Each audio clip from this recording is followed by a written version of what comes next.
The multitude of letters that arrive here from all over the world bears witness to this. They do little more than complain about the miseries that flood mankind. In view of this, I've become convinced that only myself and the little group who, as myself, had the good fortune of consecrating themselves to our Lord, are the only happy people on earth. This quotation from a December 29, 1955 letter of the authentic Sister Lucy to a friend of her Carmel indicates that great joy she felt at being a Carmelite. Her acts of self-denial and her belief that, as a Carmelite, she was to crucify her own life along with the life of our Lord Jesus Christ, provides us with great hope that her own martyrdom, taken down by the enemies of Holy Mother Church, would be a proper fulfillment of her mission given to her at Fatima in 1917 by Our Lady. It is not without significance that the last vision in the cova was of Our Lady of Mount Carmel. Her appearance followed Our Lady, our Lord, and Saint Joseph as they would be seen in the joyful and sorrowful mysteries. Our Lady of Mount Carmel stood for the glorious mysteries.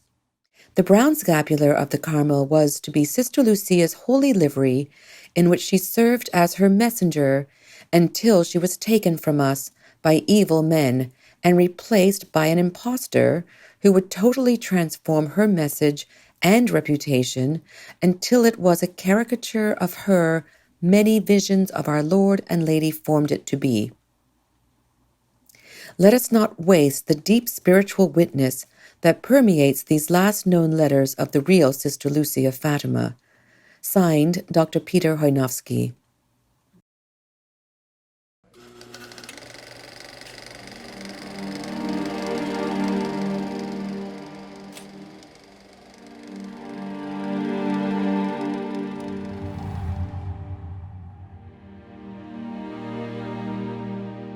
Read here the last authentic correspondence of Sister Lucy of Fatima before the forgeries began. Bring a handkerchief with you when you read them. I cannot bring myself to comment on such holy thoughts." Unquote. Dr. Hojnowski, founder of Sister Lucy Truth.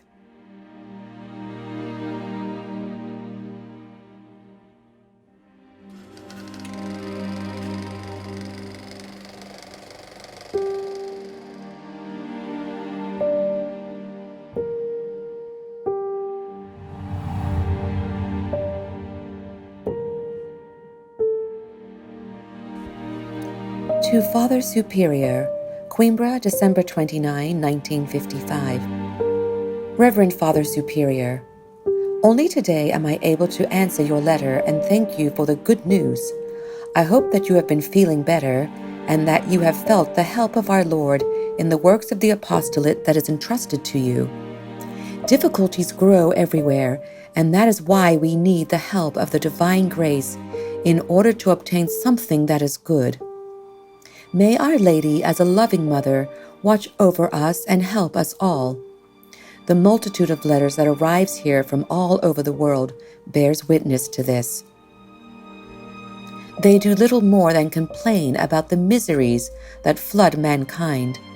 In view of this, I become convinced that only myself and the little group who, as myself, had the good fortune of consecrating themselves to our Lord, are the only happy people on earth.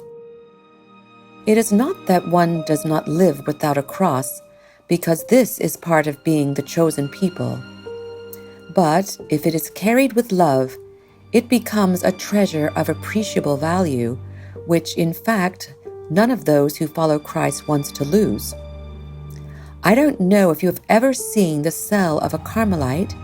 In each cell there is a wooden cross without the statue.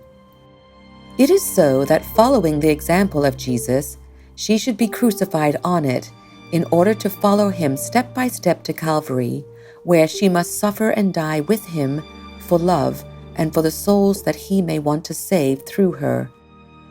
Looking this way at the cross, it becomes light and easy to carry. One loves because in it one finds a knot of union with our God crucified for us, and one does not wish anything more than to love and suffer for love. In this way, I ask our Lord to transform your mission works into a multitude of graces and blessings for the souls entrusted to you. Hoping that the Feast of Christmas was a source of happiness and spiritual enjoyment for you, and asking for the new year the best graces and blessings from heaven, I remain united in prayer, Sister Lucy.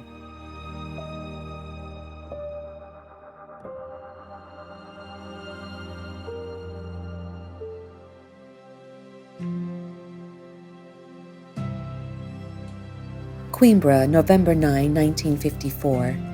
Dear Father Superior, I don't know exactly where this letter will find you, or if you are still around.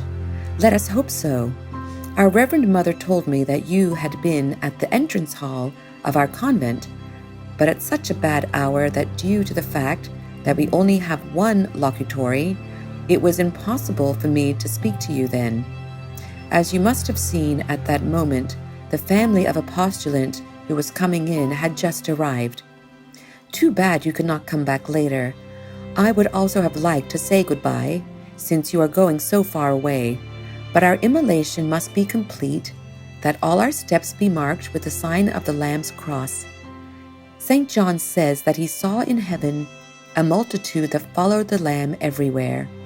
I believe that on earth the Lamb has a similar procession that follows him, waving the banner of the cross for his love, until they are incorporated in the eternal procession, singing the hymn of victory. I don't know if you were ever in a Carmelite cell. Too bad you did not come on one of those occasions when the cardinals come in and let others come in as well. You would see then what its best ornament is: one big single wooden cross covering the white of the main wall. When I had the good fortune of entering the Carmelite order, I was led to the cell, and as I was entering it, I fixed my eyes on the big stripped cross that opened its arms to me. Our Reverend Mother Prioress asked me, "Do you know why this cross has no statue?" And without giving me time to answer, she added, "It is so that you may crucify yourself on it." What a beautiful ideal to be crucified with Christ, that he may inebriate me with the gladness of the cross. Here lies the secret of my happiness: not to want or wish for more than to love and suffer for love.